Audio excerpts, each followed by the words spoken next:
y bienvenidas al magazine de Biosfera Televisión. Yo no sé si ustedes se han preguntado alguna vez por qué Lanzarote ha recibido o recibió tantos ataques de corsarios. Pues esa pregunta, si leen un libro, creo que lo van a poder solucionar. Es el libro que tengo aquí en mis manos, En la orilla del imperio, de Víctor Bello, que también está aquí a mi lado, y de Enrique Pérez Herrero, ¿no?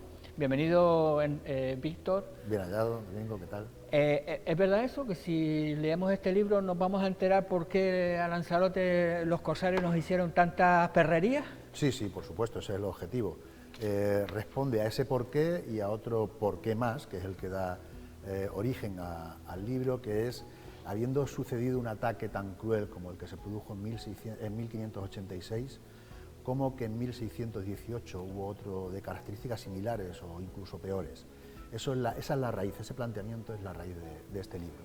Claro, porque evidentemente es un libro basado en hechos reales.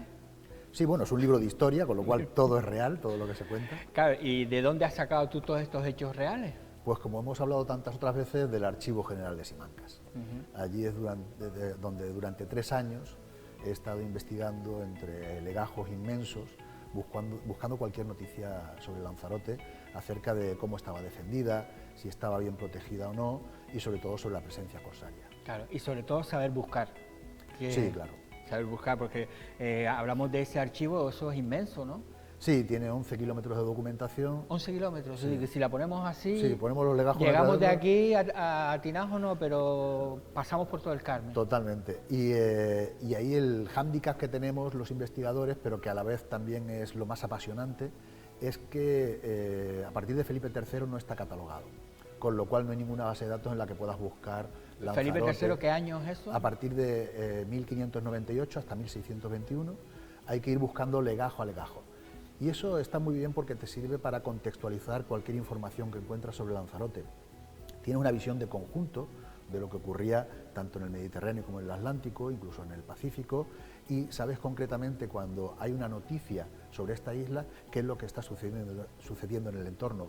Y eso para un investigador pues es Pero un punto todos esos favorable. legajos están digitalizados. No. Es decir, que tú entras y pones Lanzarote, mira, el legajo número 824. No, lo único que se sabe es de cada año cuántos legajos hay y si son de cartas o si son de memoriales de soldados. Entonces tú tienes que saber dónde puedes encontrar más información sobre Lanzarote. En este caso son en las cartas, en la correspondencia que había entre la monarquía y, por ejemplo, el marqués de Lanzarote y la Real Audiencia. Y luego es, sabiendo en qué legajos puede haber información, coger cada uno de los legajos, que son enormes, e ir buscando uno a uno. Y después está el otro hándicap, que es leer esos legajos, porque no pensemos que está mecanografiado, ni con una letra que nosotros la entendamos.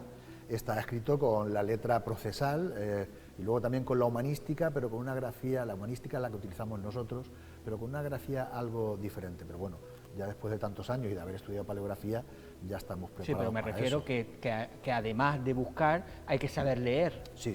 ¿No? Por eso, una de las cosas que siempre incluimos Enrique y yo en nuestros libros es documentos transcritos. En este libro, por ejemplo, aparte de la investigación histórica, en cada capítulo añadimos una serie de documentos hasta un total de 42. Pone documento, cuando ponemos aquí, por ejemplo, que está documento 22, documento 14. Correcto. ¿No? Aquí, claro, ponemos documento 14 y esto es lo que aparece, pero que lo podamos entender nosotros. La transcripción literal, o sea, pasado de la letra del siglo XVI y XVII a la actual. Ajá. Y claro, se supone que todo este tipo de libros, ¿por qué surgió este precisamente? Porque tú ¿no? tienes cada vez una serie, pero ¿por qué dijiste, quiero hacer este? Bueno, el tema de investigar el corsarismo en Lanzarote surgió hace muchos años. El primer libro que yo publiqué, y además el primero que publiqué sobre Lanzarote, fue en el año 2002, que fue la transcripción del protocolo notarial de 1618, y ahí fue cuando empecé a indagar un poco sobre el corsarismo, lo que se había investigado hasta ese momento, y desde entonces supe que algún día escribiría sobre ese tema. Después, a partir de todas las investigaciones que hemos estado realizando y de los libros que hemos ido publicando Enrique y yo, que arrancan en 1418 con el traspaso de las Islas al Conde de Niebla, hemos hecho ya con 4 libros, pues sabíamos que era el momento de hablar del corsarismo. con lo cual es una secuencia de investigación de 20 y pico años que se concreta ahora. Bueno, hay que decir que este libro lo vas a presentar porque está nuevito, ¿no? Sí, sí, acaba de salir. Acaba de salir, lo vas a presentar en la Fiera del Libro, en la Feria del Libro de Lanzarote, el próximo... El jueves 8... Este jueves, sí. este jueves a las 6 de la tarde, A las 6 de la tarde. En el Teatro San Bartolomé, pero detrás que hay como un pequeño patio, ¿no? Sí, sí, Me gusta ese patio, ¿eh? Es acogedor, Bien. pequeñito, pero que es acogedor. A las 6 de la tarde, entrada gratuita, Sí, sí. que evidentemente, y yo creo que además que son estos libros, que la característica de los que tú estás haciendo, que son los que hay que tener en las bibliotecas de Lanzarote. Sí. Es decir, ya no solo en tus casas, sino en las bibliotecas. Es decir, para qué hacer cualquier trabajo para los universitarios, para investigadores, para nosotros conocer nuestra historia, que yo creo que es el valor de estos libros, ¿no? Es decir, hacía falta, ¿no?, que tuviéramos, que tenemos el castillo, ¿no?, que siempre el Castillo de la Piratería, ¿no?, o Lanzarote, Arraez, este famoso pirata, el corsario Arraez, que vino por aquí, no sé qué, los que entraron en la Cueva de los Verdes y arrasaron, ¿no? Lo tenemos en la memoria, pero que, ¿no?, yo creo que todo lo eso importante... se cuenta con mucho detalle y con mucho documento novedoso, porque al no estar catalogado Felipe III hay que hacer un trabajo enorme y ningún investigador se había puesto hasta ahora a recuperar toda esa documentación, con lo cual pues casi toda la información que proporcionamos es absolutamente Vale, y novedosa. de la que tienes aquí, que tú dices, me alegro haber encontrado esto. Pues justo los últimos documentos, cuando el libro ya estaba casi listo, sabíamos que, sobre todo en 1618, se habían llevado a muchos lanzaroteños cautivos y que algunos habían podido ser rescatados en el estrecho de Gibraltar, donde la Armada Española luchó contra la Armada Corsaria, pero aún así algunos de los lanzaroteños habían llegado a Argel para ser vendidos como esclavos. Y lo que no había encontrado nunca, ni había visto nunca escrito, es un documento que hablase sobre el rescate de cautivos en Argel.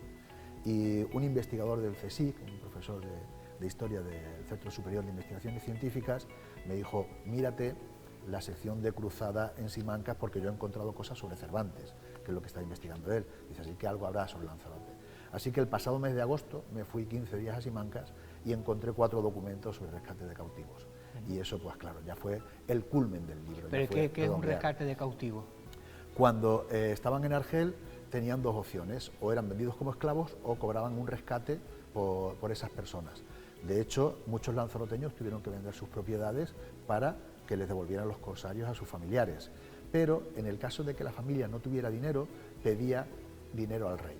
Entonces, algún miembro de la familia tenía que desplazarse a la corte, tener una balista y presentar la solicitud de dinero al rey, que no se la daba a esa persona directamente, sino que se la daba a las órdenes que se dedicaban, órdenes religiosas, como los trinitarios, que se dedicaban al rescate de cautivos.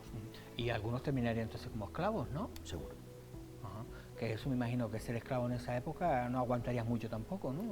Bueno, sobre todo si te tocaba en las galeras o dependiendo del lugar en el que te tocara, podía ser bastante duro, sí. Claro, pero volviendo a la pregunta, claro, la gente dirá, pero a ver, en Lanzarote no habían esos grandes castillos que se podían desvalijar, no teníamos tampoco esos, no sé, miles de cabezas de ganado que se nos la pudieran llevar, tampoco era una población muy importante, pero entonces, ¿por qué venían aquí y no nos tenían esa manía?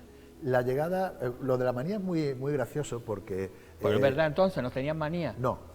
Fray Diego de Aedo, que escribió en 1613 un libro acerca de la piratería y el corsarismo y sobre la ciudad de Argel, decía que los corsarios, antes de salir a navegar, hacían el libro, dice él en sus documentos, hacían el libro como que consultaban un libro que les marcaba el destino al que debían dirigirse. Evidentemente no era un sortilegio, sino que mala suerte Lanzarote, ¿no?, que siempre le tocara, sino que seguramente tenían información de espionaje. El servicio de espionaje, tanto por parte de los argelinos como por parte de la monarquía hispánica, era enorme. Tenían información de cómo estaban las islas, de cómo estaba todo el territorio circundante. El objetivo de los corsarios no era una isla concreta, era más bien la flota de Indias, porque era, sobre todo a su vuelta a América, venía con oro y plata. Pero ya que venían por aquí y para hacer daño a la monarquía hispánica, ellos siempre el objetivo era Tenerife o Gran Canaria, que eran las islas ricas. Pero la primera que avistaban en su navegación era Lanzarote y sabían que estaba mal defendida. Y aquí lo que podían hacer era capturar no grandes riquezas, pero sí personas. Y las personas, por todo el tráfico de esclavos existente en el momento, eran importantísimas. Claro, pero tú imagínate, tendría que ser de vuelta, porque si no, que iban a llevarse todos los esclavos y había un ataque lleno de esclavos, que eso había que darles de comer. No, una vez que desembarcaban aquí, ya se quedaban, aquí podían estar. En el caso del ataque de 1586, Argote de Molina dice que estuvieron 32 días. O sea, de aquí ya lo normal es que se volvieran hacia... Por eso que de regreso decía, bueno, y si no hemos cogido, vamos a pillar por aquí, algo nos llevamos, ¿no? Claro, no era ni de regreso. La primera isla que veían era esta, está mal defendida, aquí desembarcamos, capturamos personas y después llamamos, según salga la cosa, decidimos hacia dónde vamos. Ya. Claro, pero eso al final también marcó la historia de Lanzarote, ¿no? Claro, date cuenta que la presencia, los desembarcos no es que fueran muchísimos, pero sí que la presencia era constante. Los corsarios esperando a esta flota de indias, atracaban en Lobos, atracaban en La Graciosa y ahí se mantenían a la espera.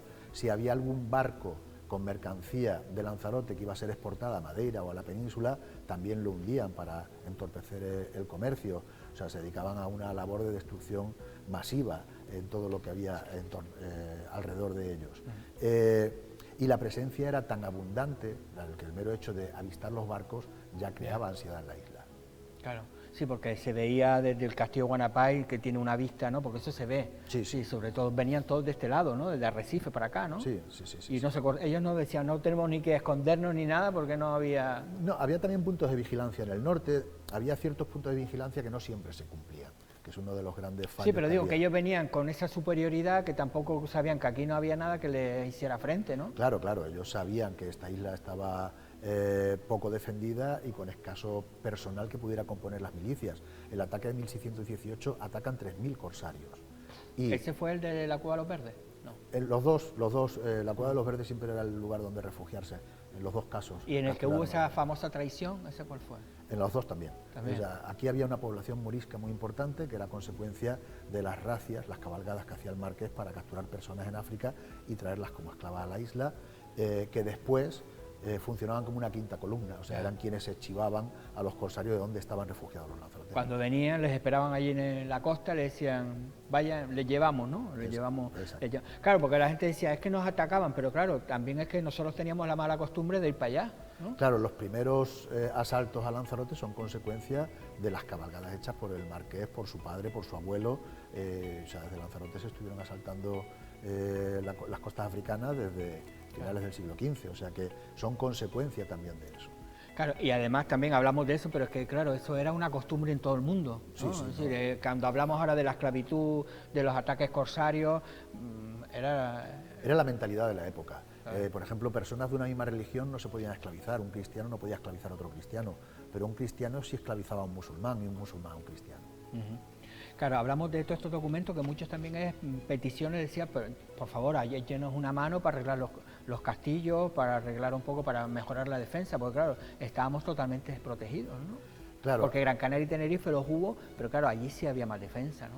Sí, porque Gran Canaria, Tenerife y La Palma eran islas que pertenecían al rey. Lanzarote era una isla de señorío y era el propio señor, en este caso el marqués de Lanzarote, quien debía invertir en la rehabilitación de los castillos y en el armamento, pero no lo hacía, claro, con lo cual pedía ayuda al rey. Porque además muchos veces ni siquiera vivían aquí, ¿no? Que vivían en Sevilla o... Bueno, el marqués sí que estaba aquí, después ya con la segunda marquesa y el segundo marqués sí que está, la marquesa está más en Gran Canaria y el marqués en Madrid. Y así que aquí poquito caso nos íbamos a hacer. Sí. Así tenían la deuda histórica, esta famosa que tiene ahora el gobierno con nosotros, yo creo que la teníamos desde esa época. Bueno, la presentación es este jueves a las 6 de la tarde en el Teatro de San Bartolomé. Y Enrique Pérez también, cuéntanos algo. Enrique Pérez ya está jubilado, él fue director del Archivo Histórico Provincial de Las Palmas y fue mi profesor de archivística. Y siempre quisimos hacer libros juntos, entonces él es quien transcribe los documentos. Yo voy a los archivos a localizarlos, se los envío a él, los transcribe y luego yo hago el Tienen ahí histórico. Ya los trabajos bien definidos. Sí, así se trabaja también de una forma más rápida. Claro, que estás hablando, creo que nosotros estamos viendo ahora, pero que eso que es un trabajo de 3 años, que lo difícil es recopilar todo eso, claro. Recopilar y transcribir, porque hay documentos que puede llevar meses transcribir una página. ¿Y por qué tanto? Porque aunque la letra que utilicen sea la humanística, luego cada uno de los que escribe tiene, igual que tenemos ahora hoy en día, cada uno tiene su manera de trazar las letras y sobre todo en cuanto a nombres propios. Si yo te digo, si a mí tuvieran que venir ahora a transcribir lo mío, lo tendría 1 mes y medio por lo menos. Lo tuyo es de médico casi. Pues en esa época también había letra de médico. Claro. Entonces hay transcripciones que son muy difíciles de hacer y hay que tener mucha paciencia. Hay días que no ves una palabra, pero otro día la ves a la primera. Hay que descomponer la palabra en letras para ir uniéndolas después y detectar qué es lo que pone concretamente. O sea, es un trabajo minucioso que para eso Enrique es el mayor especialista que hay en Canarias. Ajá. Y después, claro, también el estado de los documentos, ¿no? Que son papeles muy frágiles, me imagino, ¿no? Se conservan bastante bien, se conservan bastante bien, sí. A pesar de la antigüedad de estos documentos, de tener 400 años y 500 años, se conservan en muy buen estado. Bueno, entonces, está claro que éramos un quesito, ¿no? Para los éramos un que gran eran, atractivo. cada vez hablamos de piratas y corsarios, que hay una pequeña diferencia también, ¿no? Sí, no, hay un matiz importantísimo, y es que el pirata navega por su cuenta y riesgo, asalta a los barcos que quiere para robar, para hacer rapiña, para destruir, pero fundamentalmente para apropiarse de botines. ¿Y aquí también vinieron piratas en ese época? No, corsarios. Los corsarios tienen la patente de corso, que es el permiso de algún monarca para luchar contra el enemigo. Es una especie de guerra de guerrilla. Pero que los españoles también entonces pagarían a corsarios, ¿o no? Sí, claro, los españoles y los canarios, ha habido corsarios canarios, o sea que todo el mundo practicaba el corsario. Sí, es como ahora mismo en Rusia que está el Wenger en Ucrania, ¿no? Que eran estos mercenarios, ¿no? Que se les paga para estar en un montón de tipos de guerra. Sí, de hecho, de los dos corsarios más importantes que atacaron Lanzarote, Morato Arráez en el 1586 y Sabán Arráez en 1618, no eran ni musulmanes de nacimiento, son cristianos que reniegan de la religión cristiana. Por el dinerito. Y capitanean al final una armada. Es de 1586, 1618. ¿A partir del 18 ya no hay más ataques o cómo? Hay alguna presencia, pero ya menor, bastante menor. Estos son los dos más importantes. ¿Pero por qué desapareció ya esa forma? Bueno, pues por la deriva que va cogiendo ya la monarquía hispánica, el control del estrecho, el control del norte de África, ya todo eso va modificándose. Bueno, esta tarde no, el jueves a las 6 de la tarde, el día 8, ¿no? El día 8 a las 6 de la tarde, en el Teatro de San Bartolomé, una pequeña masterclass de historia, ¿no? Sí, vamos a contar sobre todo, más que el libro, cómo hemos investigado, cuál ha sido el proceso, algunos de los resultados, explicaremos los contenidos. Bueno, y un poquito también de qué va el libro. Sí, hombre, claro, eso sí. Pero hay que comprarlo, hay que comprarlo. Ya están todas las librerías, ¿no? Sí. En las librerías de Lanzarote. Yo te lo digo, que además lo que decía, que son libros imprescindibles para conocer nuestra historia y sobre todo es un trabajo laborioso de investigación, que eso hay que agradecerlo también, porque son muchas horas ahí sentadas. Tú vienes por aquí, pides siempre, ¿no?, el cojín, pero sí, claro, ¿cuántas horas te pasas sentado en muchas? No, bueno, en Simancas cada vez que voy, las estancias que hago son normalmente de una semana, bueno, 5 días, de lunes a viernes, y procuro aprovechar el tiempo al máximo. O sea, claro, pero que digo que terminas con la columna, a todos aquellos que hayan estado, ¿no?, recopilando, porque tienes que estar recopilando. ¿Fotocopias no se pueden hacer? Digitalizar, ya sí te permiten, antes no permitían, pero ahora con el móvil o con una cámara puedes digitalizar. ¿Tú puedes sacar la foto? Sí. Pero claro, está claro con el permiso de investigador y todo ese tipo de cosas. Ya no existe permiso de investigador, ¿no? Ya, afortunadamente eso terminó hace. ¿Pero por qué afortunadamente? ¿No es mejor que haya un control? No, se controla el acceso, pero antiguamente necesitabas un permiso de un catedrático de universidad. Vale. Y era una forma de fiscalizar la investigación, porque yo, por ejemplo, que soy investigador independiente, no pertenezco a ningún centro de investigación, pues no podría acceder en esas condiciones, tendría que estar pidiendo un favor a algún conocido, que te lo puede hacer o no.